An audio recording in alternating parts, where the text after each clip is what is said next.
জঙ্গিদের সাপোর্ট করে টাকা কামানোর জন্য এই যে সারা 26,000 ছেলের চাকরি চলে গেল, সারা যারা ঘুষ ছিল তাদের কি হলো? সারা সবাই উঠে পড়ে লেগেছে আমার পিছনে। আমি মহাবীর বল বংশের কিন্তু সারা বিশ্বে এখনো আসছে না কেন?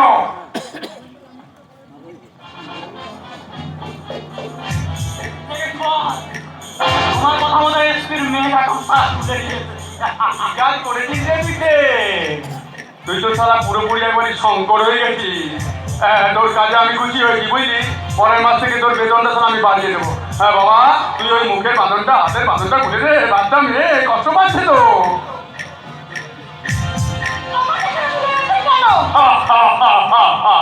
আমাকে এখানে তুলে এনেছেন কেন? দেখো মামনি, এটা ওয়ান ওয়ে ট্রাফিক, এখানে ঢোকা যায় বেরোনো যায় না। তুমি তো ইচ্ছায় আমার এখানে আসছে না, তাই দিছে আর ওই করে তোমাকে এখানে তুলে নিয়েছে। এমনিতে আমি জেনুইন ভদ্রলোক, আমি সারা ছাদেও থাকি না পাশেও থাকি না।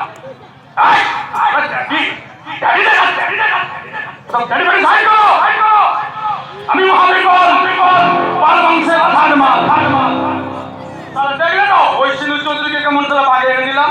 তোমার ড্যাডি তো সারা ছেলে মানুষ, তবে ওই যে বললাম আমি সারা জেনুইন ভদ্রলোক, সাথেও থাকি না পাশেও থাকি না। আমার প্রাণে বড় মায়া। মামুনি তোমার পা ধরে দেখি মামুনি। এবার বিশ্বাস হয়েছে আমি জেনুইন ভদ্রলোক, কিন্তু তোমাকে আমি এখানে তুলে দিয়েছি একটা অন্য দরকার। কি দরকার? হ্যাঁ, শুনলাম তোমার নাকি সিন্ধু চৌধুরীর বাড়িতে খুব যাতায়াত আছে। দিদি আমাকে নিজের বোনের মতন মনে করে। ওইখানে আমার ছাত্র হলো তারা সংকট থেকে খুঁজে পাওয়া যাচ্ছে না। সংকটটা তো হেভি কাজ করতো, সারা ভারতবর্ষে কোথায় কি 2 নম্বরই কাজ হচ্ছে সারা সিন্ধু চৌধুরীর হাড়ির খবরটা আমার কাছে এনে দিত। তাই আমার একটা স্পাই দরকার, যে আমার সিন্ধু চৌধুরীর হাড়ির খবরটা এনে দেবে। আর সেই স্পাইটা হবে তুমি। চান করার জলের পরিবর্তে মাথায় অ্যাসিড ঢেলে দেব।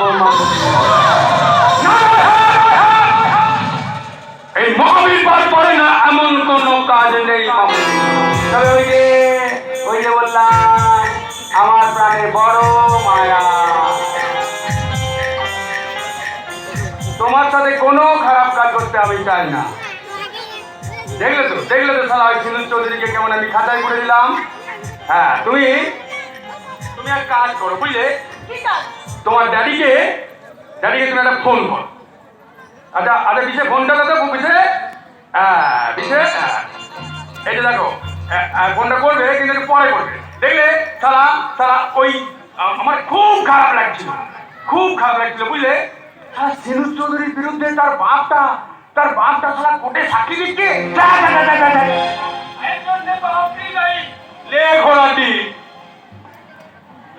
আরে বাবা, আমি কখন বললাম এর জন্য সারা নেতাজি সুভাষচন্দ্র বলতাম। আপনি কেন বলেননি কোর্টের বাইরে যে আমি যার বিরুদ্ধে সাক্ষী দিতে যাচ্ছি সে আমারই মেয়ে? আরে বাবা, সেটা তুমি আমাকে বলেছিলেন।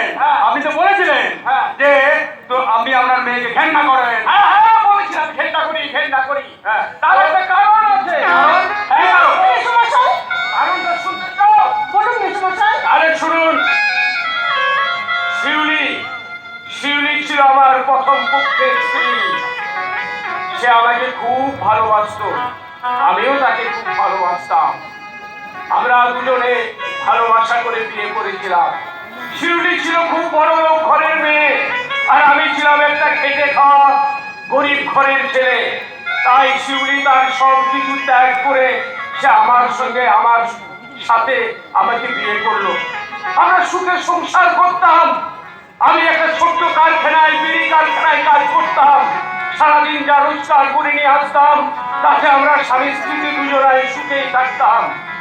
আমি যখন কারখানায় যেতাম আমি কারখানা থেকে ফেরার সময় দেখতাম আমার শিউলি একটা গামছা আর এক ঘটি জল নিয়ে ওই আম গাছের গোড়ায় দাঁড়িয়ে আছে। আমি আসার সঙ্গে সঙ্গে আমার শিউলি আমাকে সেই জল বাড়িয়ে বলতো হাত পাগুলো ধুয়ে নাও, গামছাটা দিয়ে বলতো হাত মুখ মুছে নাও। একটা টিনের বাটির মধ্যে এক মুঠো মুড়ি রেখে আমি তখন শিউলির কোলে মাথা রেখে সুখ দুঃখের গল্প করতাম। আমাদের একটা সন্তান হবে, আমরা কত তাকে মানুষ করব, তাকে লেখাপড়া শিখিয়ে বড় করব, কত আশা কত আকাঙ্ক্ষা। এমনি করে হঠাৎ একদিন রাত্রেবেলায় শিউলি আমায় বলল, জানো গো, জানো আমি মা হতে চলেছি। আমি আনন্দে আত্মহারা হয়ে উঠলাম, ঈশ্বরকে ডেকে বললাম, হে ঈশ্বর, হে ঈশ্বর, তুমি আমার কথা শুনেছো ঈশ্বর। আমি কত স্বপ্ন, আমার ছেলে আমাকে বাবা বাবা বলে ডাকবে, আমি ঘর বাড়ি দেখে তার জন্য খাতা কলম পেন বই সব কিনে আনবো, একটা ছোট্ট স্কুল ব্যাগ কিনে আনবো। কত স্বপ্ন, কত স্বপ্ন। এমনি করে বেশ কিছুদিন পর একদিন রাত্রেবেলায় শিউলির পেটের যন্ত্রণা আরম্ভ হলো। আমি সঙ্গে সঙ্গে আমার বাড়ির সামনে একটা ভ্যান রিক্সাকে ডেকে এনে শিউলিকে তার মাঝখানে চাপিয়ে আমি পেছনে ঠেলতে ঠেলতে ছুটে নিয়ে গেলাম ওই সদর হাসপাতালে। হাসপাতালের গেটের সামনে নার্স ডাক্তার আমার শিউলিকে নিয়ে ভিতরে চলে গেল। আমি ওই হাসপাতালের গেটের সামনে বড় গাছটায় হাত দিয়ে দাঁড়িয়ে আছি। কিছুক্ষণ পর ডাক্তার বাবু এসে বললেন, মনোহর বাবু কে আছেন? মনোহর বাবু। আমি ছুটে গিয়ে ডাক্তার বাবুর কাছে বললাম, মনোহর বাবু আমি আছি বলুন ডাক্তার বাবু কি হয়েছে? ডাক্তার বাবু অতি দুঃখের সহিত বললেন, আপনার স্ত্রীর যা কন্ডিশন তাতে হয় আপনার স্ত্রী কিংবা আপনার সন্তান এই দুটোর মধ্যে একটাকে আমরা বাঁচাতে পারবো। আপনি বলুন কাকে আমরা বাঁচিয়ে রাখবো? আমি ঈশ্বরের কাছে তার অন্তরে চিৎকার করলাম, হে ঈশ্বর, তুমি কি করবে ঈশ্বর? কেন কেড়ে নিলে আমার মুখ থেকে আমার ভালোবাসাকে? কেন কেড়ে নিলে আমার সন্তানকে? তখন ডাক্তার বাবু বারবার বলতে লাগলেন, বলুন মনোহর বাবু, আপনি তাড়াতাড়ি বলুন, আমাদের হাতে সময় নেই। আপনি কাকে বাঁচিয়ে রাখবেন, আপনার স্ত্রীকে না আপনার সন্তানকে?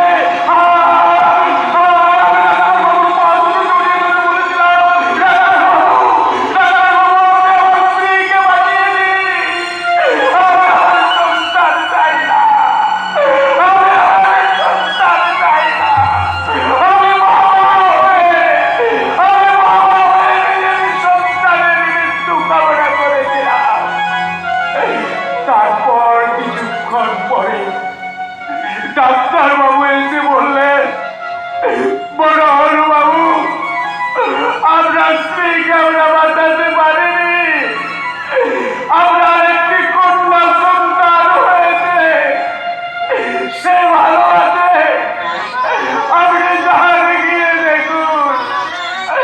আমি ঈশ্বরের কাছে প্রার্থনা করেছিলাম, হে ঈশ্বর, আমি যাকে বাঁচাতে বললাম সে মারা গেল, আর যাকে বাঁচতে বললাম সে বেঁচে রইল।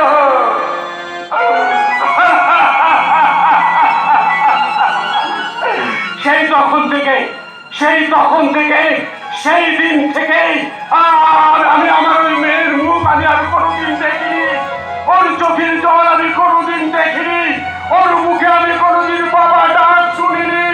সেই দিন থেকে আমি ওকে ঘৃণা করতে লাগলাম, আমি ওকে ঘৃণা করতে লাগলাম। ঠিক আছে তো আমি বুঝতে পেরে গেলাম।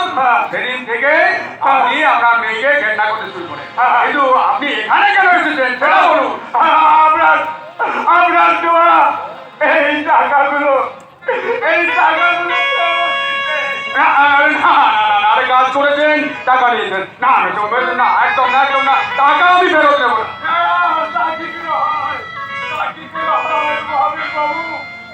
এই টাকা আমার অভাগী মায়ের চোখের জলে বেঁচে আছে। হ্যাঁ শুনুন মহাবীর বাবু, আমি যেদিকেই টাকা হয় সেদিকেই দেখতে পাই শয়নে স্বপনে নিদ্রায় জাগরণে আমার ওই অভাগী মায়ের চোখের জল আমাকে বারবার ধরে বলছে, বাবা